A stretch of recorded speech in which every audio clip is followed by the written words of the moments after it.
Welcome to English Fluency Center. Today I'm going to tell you expressions used with past perfect. Muhawe ikaze kuri chaine yitwa English Fluency Center. Uyu munsi ngiye kubigisha amagambo akoreshwa hamwe na past perfect. Number 1. Irya mbere, after. Nyuma. After I had finished teaching on YouTube channel, I left. Ubwo narangizaga kwigishiriza kuri YouTube channel, naragiye. Before bivuga mbere. John called me before I had finished cooking. John cyangwa Yohani yanterefonye mbere yuko ndangiza guteka. Until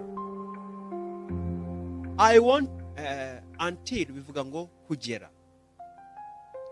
He didn't come until we had left. Ntiyaje kugeza ubwo twari twamaze kugenda. No sooner ikurikirwa na past perfect ariko ihinnye. Urugero, no sooner had we started studying than our headmaster entered the classroom.